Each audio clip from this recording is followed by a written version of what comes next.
Bismillahirrahmanirrahim. Assalamualaikum warahmatullahi wabarakatuh. Innal hamdalillah nahmaduhu wa nasta'inuhu wa nastahdi bihi wa nastaghfiruh. Wa na'udzu billahi min shururi anfusina wa min sayyiati a'malina. Man yahdihillahu fala mudilla lahu wa man yudlil fala hadiya lahu. Asyhadu an la ilaha illallah wahdahu la syarika lahu wa asyhadu anna Muhammadan 'abduhu wa rasuluh. Allahumma salli wa sallim ala sayyidina Muhammad wa ala alihi wa ashabihi wa tabi'in wa tabi'ut tabi'in wa man tabi'ahum bi ihsanin ila yaumiddin. A'udzu billahi minasyaitonir rajim. Ya ayyuhalladzina amanu taqullaha haqqa tuqatih wa la tamutunna illa wa antum muslimun. Amma ba'd. Yang berusaha Tuan Haji Ahmad Nazri Muhammad Yusof selaku penerbit rancangan tafsir Al-Quran dan seterusnya sidang pendengar yang dirahmati Allah. Alhamdulillah. Pertamanya, marilah kita bersama-sama merafakkan setinggi kesyukuran kehadrat Allah Subhanahu Wa Taala di atas segala nikmat kurniaan dan rezekinya yang tidak ternilai. Selawat dan salam ke atas junjungan besar Nabi Muhammad sallallahu alaihi wasallam, ahli keluarga baginda dan para sahabatnya yang tercinta. Tuan-tuan, puan-puan, para pendengar yang dimuliakan, bersama saya Profesor Dr. Muhammad Najib bin Abdul Kadir, Pusat Kajian Al-Quran dan As-Sunnah, Fakulti Pengajian Islam, Universiti Kebangsaan Malaysia. Pada hari ini kita akan menyambung kembali rancangan tafsir Al-Quran bagi siri ke-29. InsyaAllah pada kali ini kita akan membincangkan mengenai pentafsiran ayat ke-39 dan 40 surah Yusuf. A'udzubillahi minasyaitonirrajim. Bismillahirrahmanirrahim. Ya sahibai sijni a'arbabun mutafarrikuna khairun amillahul wahidul qahhar. Ma ta'buduna min dunihi illa asma'an sammaytumuha antum wa aba'ukum ma anzalallahu biha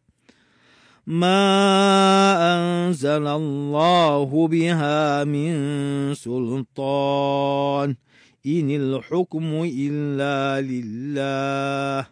Amara an la ta'budu illa iyyah. Dzalika ad-dinul qayyim walakinna aktsaran nasi la ya'lamun.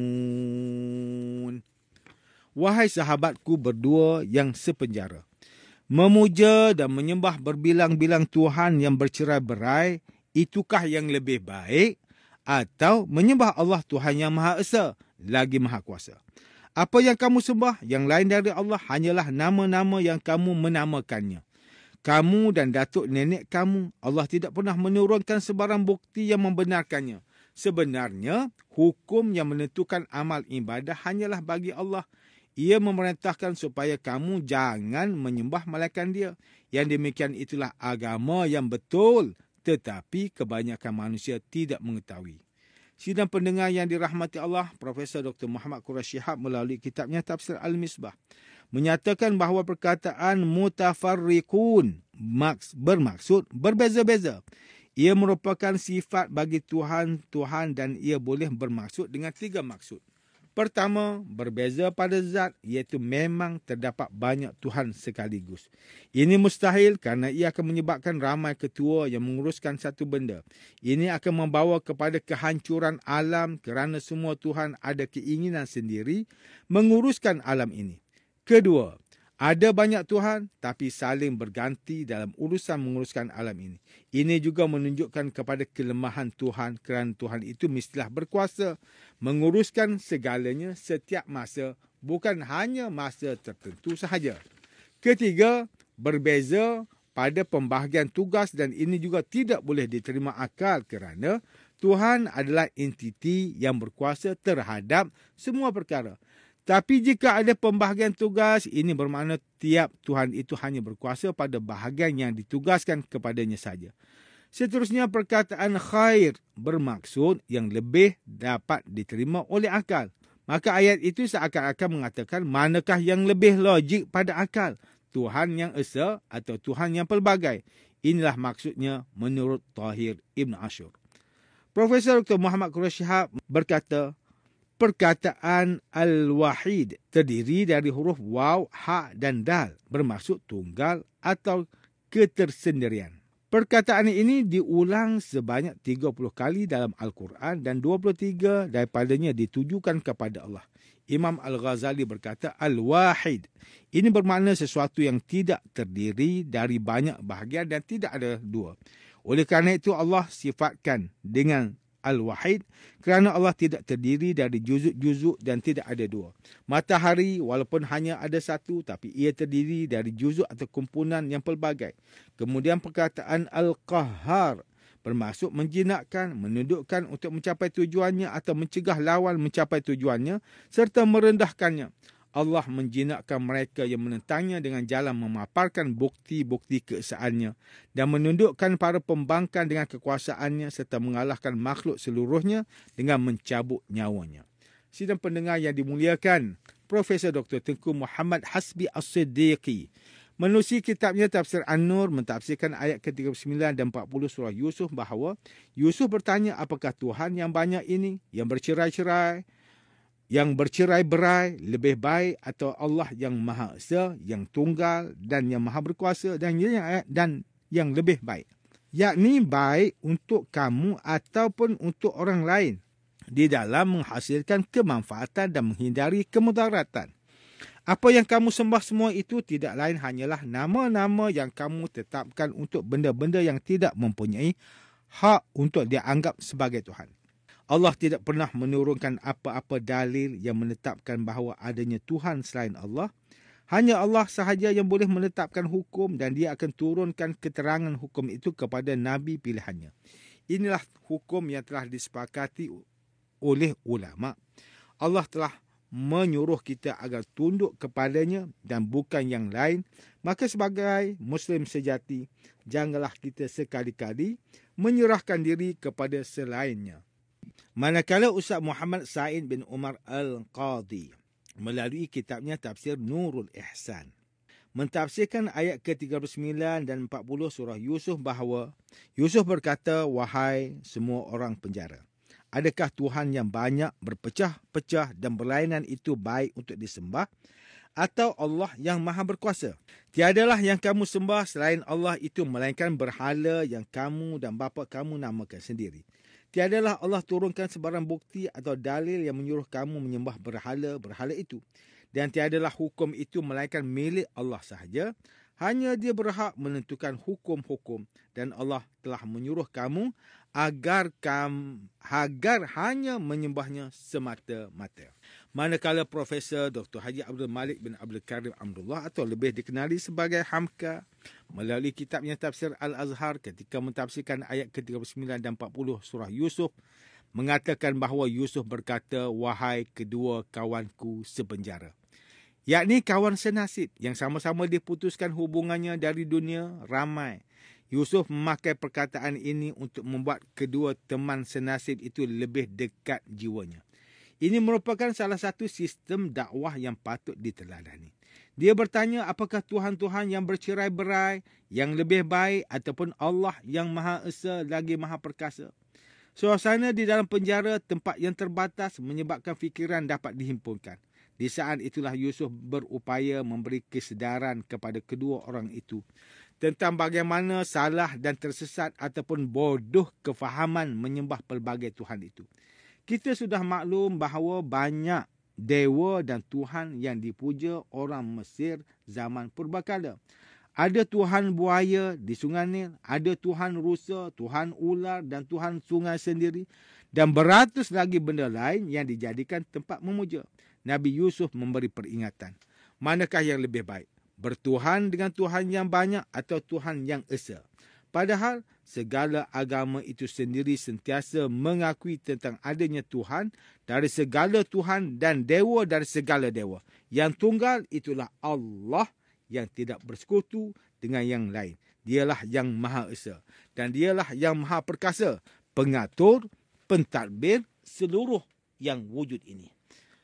Hamka menjelaskan, Yusuf berkata, tidaklah yang kamu sembah selain dia kecuali nama-nama yang kamu namai sendiri sahaja akan dia. Artinya, bahawasanya yang selain daripada Allah itu pada hakikatnya tidaklah wujud sebab semuanya itu hanyalah benda belaka. Kamu ambil kayu, lalu kamu ukir. Kamu ambil batu, lalu kamu pahat. Kemudian kamu beri nama. Jadi yang memberinya nama itu ialah kamu sendiri. Lalu kamu sembah, kamu warisi barang dan amalan itu dari nenek moyang kamu. Dan dengan tanpa berfikir panjang lagi, kamu pun turut menemaninya dan menyembahnya. Tidaklah Allah menurunkan keterangan baginya. Maksudnya semua yang kamu puja itu tidak ada alasannya. Tidak ada kesaksiannya, kebenarannya dari Allah. Tidak ada seorang Nabi pun yang membawa ajaran itu ke dunia ini. Semua hanya khayalan kamu. Tidak ada hukum malaikat bagi Allah. Yakni tidak ada hukum malaikat bagi Allah. Tidak ada satu peraturan pun di dalam dunia ini. Baik peraturan mengenai pemujaan kepada Tuhan atau peraturan di dalam masyarakat sesama manusia yang dijamin kebenarannya. Kecuali hukum yang turun dari Allah. Allah bukan saja diakui adanya, bahkan diakui pula peraturannya. Pembawa peraturan itu ialah manusia yang dipilihnya. Itulah Nabi, itulah Rasul. Dia yang memerintahkan bahawa jangan kamu menyembah malaikat kepadanya. Segala manusia yang sihat fikiran nescaya mengakui adanya Tuhan yang Maha Esa.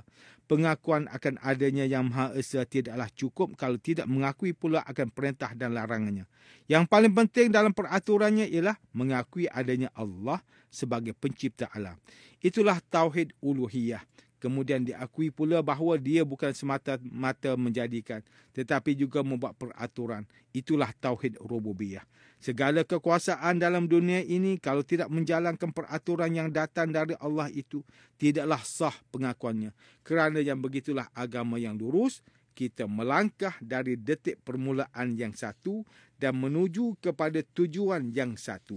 Sebab itu jalannya pasti lurus dari Allah, bersama Allah dan untuk Allah. Tidak berputar-putar dalam keadaan yang tidak tentu hujung pangkal, tetapi kebanyakan manusia tidak mengetahui. Itulah hakikat pandangan hidup yang sejati, yakni keinsafan akan esanya tujuan hidup dan keyakinan. Tetapi banyak manusia yang tidak mengerti hakikat pegangan hidup itu kerana mereka telah diselubungi oleh hawa nafsu atau memperhambakan diri kepada kebendaan. Sebab itu banyaklah manusia di dalam dunia ini yang hanya sekadar makan, sekadar minum dan mengumpul harta, mencari kedudukan dan pangkat, menyangka bahawa hidup hanya sehingga ini sahaja. Tuan-tuan dan puan-puan yang dirahmati Allah, demikianlah tafsir bagi ayat ke-39 dan 40 surah Yusuf. Menurut pentafsiran oleh para ulama, ayat ke-39 dan 40 surah Yusuf ini menerangkan tentang cara dakwah kita kepada non-Muslim. Sungguh Islam itu tidak tersebar dengan pedang, tetapi ia tersebar dengan hujah dan dalil yang memotong kebatilan. Sebagaimana pedang memotong benda-benda. Agama itu tidak dipilih berdasarkan emosi, kerana kalau begitu sudah tentu setiap orang akan berbeza pandangannya tentang agama yang benar. Emosi manusia itu tidak sama antara satu sama lain, tetapi berbeza dengan akal. Tiap manusia yang sihat, akalnya pasti akan mendapat natijah yang sama. Kerana kita melihat Yusuf mengajak penghuni penjara itu untuk sama-sama menggunakan akal untuk mengetahui kebenaran hakiki. Dewasa ini kita melihat amar ma'ruf nahi mungkar semakin kurang dilaksanakan. Terlalu banyak syarat yang perlu dipatuhi untuk menasihati seseorang, yang mana hakikatnya semua itu hanyalah cubaan untuk menghalang amar ma'ruf nahi mungkar. Usah pelik tersebarnya kejahatan andai kita sendiri tidak berani untuk menegur kemungkaran itu.